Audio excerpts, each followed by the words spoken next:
നമസ്കാരം. തൊടിയിലെ ചെടി എന്ന പരിപാടിയിലേക്ക് എല്ലാവർക്കും സ്വാഗതം. ഉദ്യാനങ്ങളിൽ സുപരിചിതമായ സീനിയ ചെടിയെക്കുറിച്ചാണ് ഇന്നത്തെ തൊടിയിലെ ചെടിയിലൂടെ പരിചയപ്പെടുത്തുന്നത്. ആസ്ട്രേസിയ ഫാമിലിയിൽപ്പെടുന്ന ഇതിൻ്റെ ശാസ്ത്രീയ നാമം ക്രാസിന സെപ്പിൻ എന്നതാണ്. ഏകദേശം 1 മീറ്ററോളം ഉയരത്തിൽ ശാഖോപശാഖകളായി കാണപ്പെടുന്ന ഒരു നിത്യഹരിത സസ്യമാണ് സീനിയ. 1-2 വർഷമാണ് സാധാരണയായി ഇതിൻ്റെ ജീവിത കാലയളവ്. വളരെ നീളത്തിലുള്ള തണ്ടുകളാണ് ഈ ചെടിയുടെ ഏറ്റവും വലിയ പ്രത്യേകത.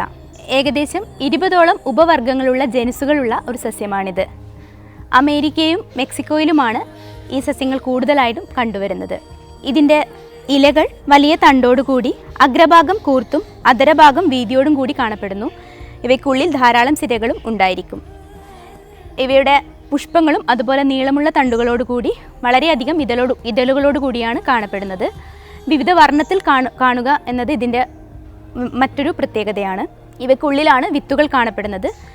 വിത്തുപാകിയാണ് ഇതിൻ്റെ പ്രജനനം നടത്തുന്നത്. ഇവയുടെ പൂവിതളുകൾ ഒരു തട്ടായിട്ടോ അല്ലെങ്കിൽ 2 തട്ടായിട്ടോ ആണ് കാണപ്പെടുന്നത്. ഇവ കൂടുതലായിട്ടും അലങ്കാരത്തിന് വേണ്ടിയിട്ടാണ് ഉപയോഗിക്കുന്നത്. കൂടാതെ ഭക്ഷണ പദാർത്ഥങ്ങൾ അലങ്കരിക്കാനായിട്ടും വിദേശ രാജ്യങ്ങളിൽ ഉപയോഗിച്ച് കാണുന്നു. ഇവ ദഹനശക്തി വർദ്ധിപ്പിക്കാനും അതുപോലെ തന്നെ കോസ്മെറ്റിക് ആവശ്യങ്ങൾക്കായിട്ടും ഉപയോഗിച്ച് കാണുന്നു.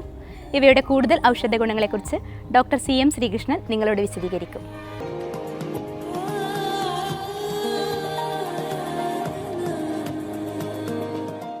ഈ സീനിയ ഒരു പൂന്തോട്ടത്തിൽ ഉണ്ടാക്കുന്ന ഒരു ചെടിയാണ്. അപ്പോൾ അതിൻ്റെ ഒരു ആകർഷകത്വം ആ മനസ്സിനൊരു കുളിർമ ഉണ്ടാക്കും ഒന്ന്.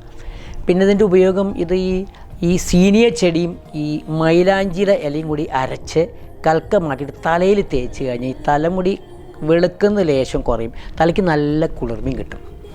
അതുപോലെ തന്നെ ഈ മുഖത്തുണ്ടാകുന്ന ഈ മുഖക്കുരു പോലത്തെ ഈ കറുപ്പ് കാര പോലെ വരും ചില ആൾക്കാർ. അതിന് ഈ സീനിയറെ ഈ സമൂല പൂവ് കംപ്ലീറ്റ് എടുത്തിട്ട് ഈ വെണ്ണയിൽ ചാലിച്ച് പരട്ടി കഴിഞ്ഞാൽ കുറച്ച് കഴിഞ്ഞാൽ അതിങ്ങൾ അടന്നു പോകുന്നത് സ്മൂത്തായിട്ട് മാറും.